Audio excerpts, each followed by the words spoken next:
The first time Daniel Laurent truly understood what it meant to lose everything. He wasn't standing in a courtroom, and he wasn't watching his company collapse on cable news. He was kneeling on the cold marble floor of his own penthouse, his hands covered in the blood of a woman who had spent 7 years protecting his secrets, while she used the last breath in her body to whisper the name of the one person he had destroyed without mercy. In less than 12 hours, the billionaire who had spent his entire life believing power could erase consequences would be called a murderer on every major news network in America. But the part that terrified him most wasn't the blood on his shirt, the police at his door, or the possibility of prison. It was the name Vivian Mercer had forced through trembling lips before she died. Elena Brooks, a woman Daniel had not seen in 10 years. A woman he had humiliated, discarded, and quietly ruined in under 5 minutes.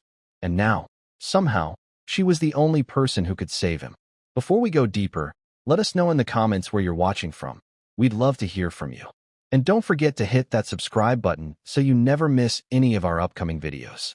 To understand why one dead woman's final words could terrify a man like Daniel Laurent, you have to understand the kind of life he had built long before the murder and the kind of man he had become inside it.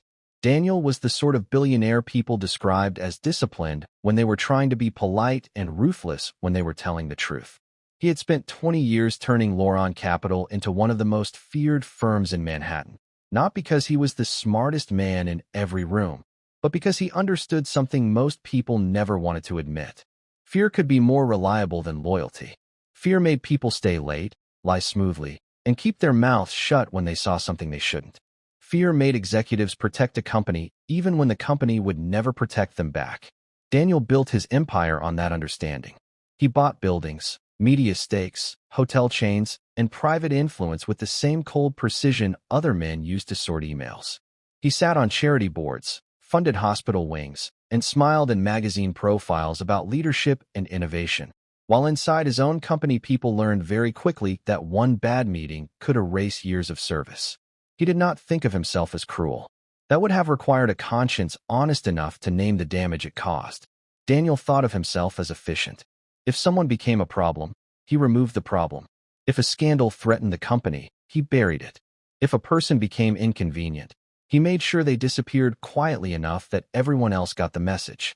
That was the world Elena Brooks walked into at 28 years old, still young enough to believe that competence could protect her if she worked hard enough.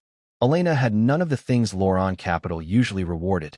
She didn't come from old money, didn't have a last name that opened doors, and didn't know how to laugh at the right executive jokes without feeling embarrassed for everyone involved. She had made her way into finance through scholarships, brutal work ethic, and the kind of discipline that comes from understanding exactly how expensive failure can be when you have no safety net behind you. By the time she joined Laurent Capital, she had already learned how to move through elite spaces without ever forgetting she was only one mistake away from being reminded she didn't truly belong there. She worked harder than almost anyone on her floor. She checked every figure twice, sometimes 3 times. She caught inconsistencies other analysts missed and asked careful questions without making enemies where she didn't need them.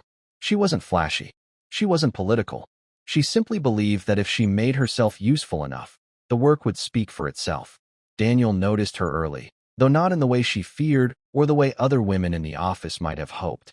Elena interested him because she was good, because she didn't flatter him, and because she carried herself with a kind of quiet self-respect that seemed almost out of place in rooms built around his power. She never lingered after meetings to be remembered. She never adjusted her personality to make him comfortable. She treated him like what he was, a difficult employer, and then went back to work. Daniel never said it aloud, but something about that unsettled him. For nearly 2 years, Elena worked inside the financial reporting division on one of the biggest acquisitions Laurent Capital had attempted in years. On paper, it looked like the sort of deal that would make Daniel even richer and more untouchable than he already was. Financial magazines loved it. Analysts praised it. Board members treated it like a victory before the signatures were even dry. Elena wasn't leading the deal, but she had access to enough of the reporting process to see the moving pieces most people above her never bothered to examine closely. She handled summaries, debt exposure schedules, internal transaction reports, and the kind of dry, tedious financial paperwork that powerful men love to ignore until it threatened them. And somewhere inside those files, she started noticing numbers that didn't sit right. Transfers that seemed oddly routed. Consulting fees tied to companies that barely existed. Timing overlaps that made no sense unless someone was moving money through the acquisition in ways they hoped no one at her level would catch. Elena didn't yet understand the full shape of what she was looking at. She only knew there was a problem. So she did what careful people do when they believe the truth still matters. She documented it. She saved notes. She flagged discrepancies. She told herself she would bring it to the right person once she had enough to make sure she couldn't be brushed aside as paranoid or inexperienced. Then one morning, before Elena had the chance to understand just how dangerous those numbers really were, part of the acquisition report leaked to a reporter. Not enough to expose the fraud hidden inside it. Not enough to tell the whole story. Just enough to create panic. A hidden liability here. A debt inconsistency there. The kind of selective leak designed not to reveal the truth, but to trigger fear inside a company that ran on image and investor confidence. By noon, Daniel had called an emergency boardroom meeting. Elena still remembered the smell of that room years later. Polished wood, expensive coffee, perfume, leather, and the sharp metallic taste of dread that arrives when you know your life may be about to change, and you still haven't figured out why. Daniel stood at the head of the table with the leaked report in his hand, flipping through it like he was offended that disorder had dared to exist inside his empire. "Who touched this file?" he asked. No one answered at first. Then the chief financial officer slid a folder across the table and said, "Elena compiled the final draft." That was it. That was all Daniel needed. Elena denied leaking anything immediately. She explained that multiple people had access to the report.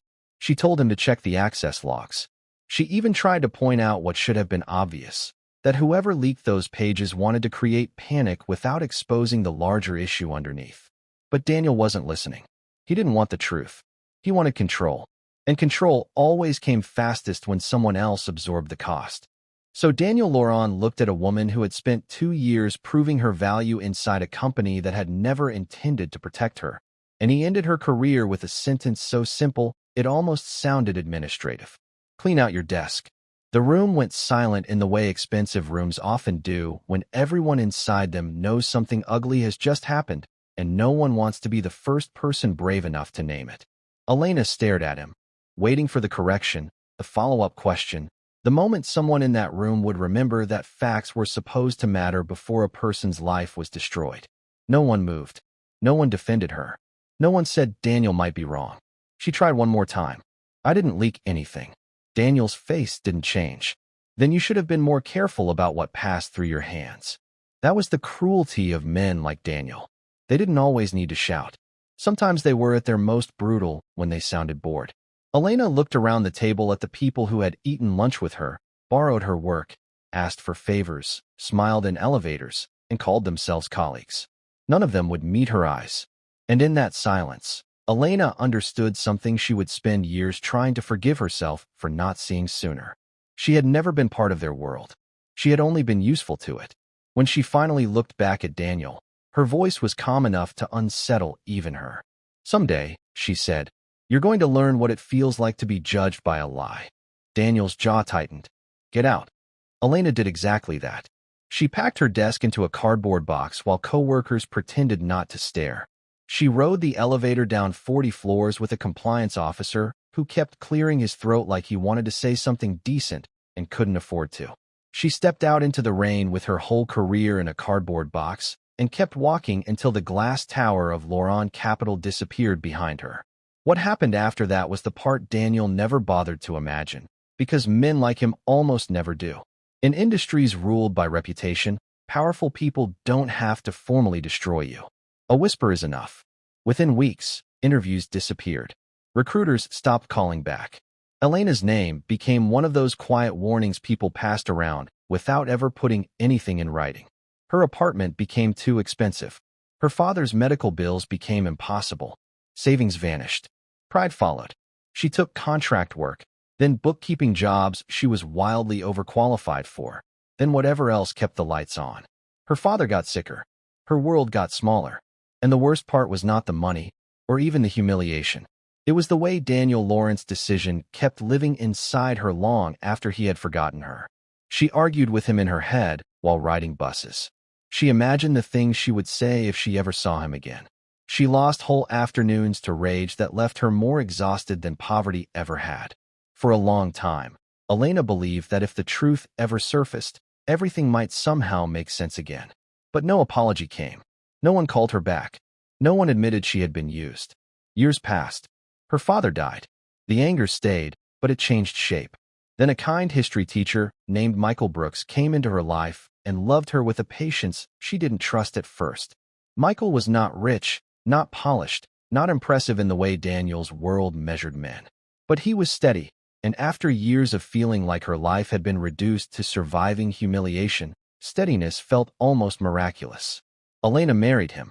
Together they left New York and moved to a small coastal town in Maine, where they opened a second-hand bookstore and built a life that looked nothing like the one Laurent had shattered. Elena learned the names of regular customers. She planted herbs in the backyard. She hosted reading circles and stopped checking finance headlines with the old, poisonous hope that one day Laurent would finally be exposed for something. For the first time in years, she began to feel like her life belonged to her again. Then Michael got sick. Cancer took him 2 years before Daniel found her. That loss didn't destroy Elena the way Daniel once had. It changed her differently. It made her quieter, softer in some places, harder in others. By the time Daniel walked into her bookstore a decade after firing her, Elena had become a woman who no longer arranged her life around powerful men and no longer confused their remorse with redemption. When the bell above the bookstore door rang that afternoon, Elena was kneeling in the children's section, helping a little girl choose between 2 mystery novels. She looked up absently and froze. Laurent stood in the doorway in a dark coat that probably cost more than her first month's rent in Manhattan. For one surreal second, Elena felt as though she had stepped into a nightmare she had buried years ago. He looked older, of course. Everyone did. But what struck her wasn't age. It was damage. Daniel had always looked controlled, even arrogant in stillness, as if he believed the world itself should wait for him to finish speaking. The man standing in her doorway looked like he hadn't slept in days. Something in him had cracked. The little girl beside Elena asked if she could take both books. Elena said yes without taking her eyes off Daniel. When the child wandered off toward the register, Elena stood and said, "You have a lot of nerve." Daniel didn't deny it. "I need your help." The sheer audacity of the sentence almost made her laugh. Then he said Vivian Mercer was dead. Elena's amusement vanished instantly. Not because she grieved Vivian. She didn't. But because Vivian's name dragged something old and ugly into the room. Something Elena had spent years trying not to revisit. Daniel saw the shift in her face. "You know who she is." Elena's expression hardened. "You should leave." Daniel didn't move. "She said your name before she died." That stopped her. Not dramatically. Elena had learned long ago how to keep her face under control. But Daniel saw her fingers tighten around the paperback in her hand. "She told me to find you," he said. Elena set the book down with deliberate care. Then she should have thought about that 10 years ago. Daniel took a step closer. "I'm being framed." Elena folded her arms and gave him a look so cold it unsettled him more than rage ever could have. And that single word landed harder than any accusation. Daniel was used to hatred. Hatred at least acknowledged his importance. This was different. This was the indifference of someone who had already survived the worst thing you could do to her and had no reason to care what happened to you next. He swallowed. "You think I deserve it." Elena didn't flinch. "I think you spent 10 years not caring what happened to me. You don't get to act shocked that I learned how to return the favor." Daniel started apologizing then, though later he wouldn't remember the exact words. "Sorry for what happened. Sorry for not listening. Sorry for the damage." Elena let him speak until he ran out of things to say, then cut through every one of them with a question that left him silent. "Do you know what you actually did to me?" Daniel opened his mouth, and Elena stopped him. "No. You know you fired me. You know it was unfair. But you don't know what it cost." Then she told him. About the interviews that disappeared after one phone call. About losing her apartment. About draining her savings on her father's treatment while pretending she still had a future to rebuild. About taking jobs that paid half as much and demanded twice the humiliation. About spending years wondering if the world saw her as weak because one powerful man had decided she was expendable. Daniel stood in the middle of her bookstore and listened to the full human cost of a decision he had once treated like routine damage control. He didn't defend himself, because for the first time, Elena's firing stopped being a boardroom memory and became what it had always been, a collapse with his fingerprints all over it. "I was wrong," he said quietly. Elena's eyes didn't soften. "I know."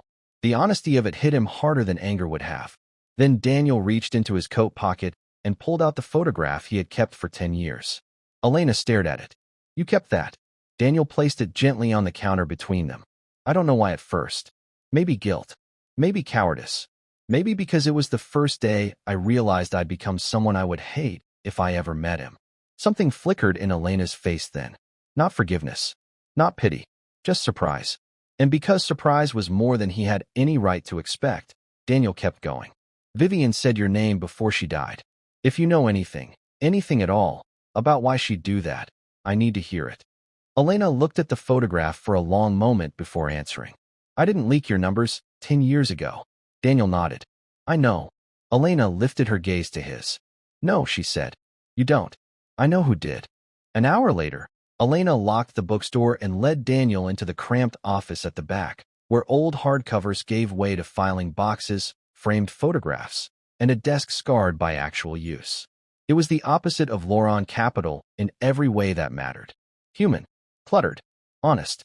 From the bottom shelf of a cabinet, Elena pulled out a dented metal box and set it on the desk. "I should have burned this years ago," she said. Inside were the ghosts of Daniel's empire, printouts, transaction logs, internal memos, email timestamps, handwritten notes Elena had scribbled while her life was quietly coming apart around her. She spread the papers beneath the lamp and walked him through the truth. The leak, she explained, had never been about exposing the company. It had been staged. Elena had discovered suspicious transfers buried inside the acquisition reports, money siphoned through shell companies and fake consulting firms, hidden behind enough procedural noise that no one would notice unless they were looking very carefully. Elena had looked carefully. Millions were missing.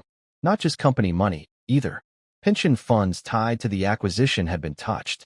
Employee retirement accounts. Small investor positions. Ordinary people whose names Daniel would never know had been quietly robbed while executives in expensive suits kept smiling at shareholder dinners. When Elena first noticed the irregularities, she documented them and brought them to her supervisor. He told her to let it go. She didn't. She kept digging. And then she made one fatal mistake. She attached some of her notes to an internal file that passed through the wrong hands. Someone saw those notes. Before Elena could formally escalate what she had found, part of the report leaked to the press. Not enough to expose the fraud. Just enough to create panic and give Daniel a convenient reason to remove the woman asking dangerous questions. "You weren't firing me for a leak," Elena said, her voice flat with the weight of old understanding. "You were getting rid of a witness before she understood what she'd witnessed." Daniel sat back as if she had physically struck him. All these years, he had framed that day as arrogance, impatience, a failure of judgment. He had never once considered that someone had been using him. For a long time, Elena believed the person behind it all was Vivian Mercer. Vivian had access. Vivian had influence. Vivian had spent years steering Daniel's worst instincts toward outcomes that benefited someone else.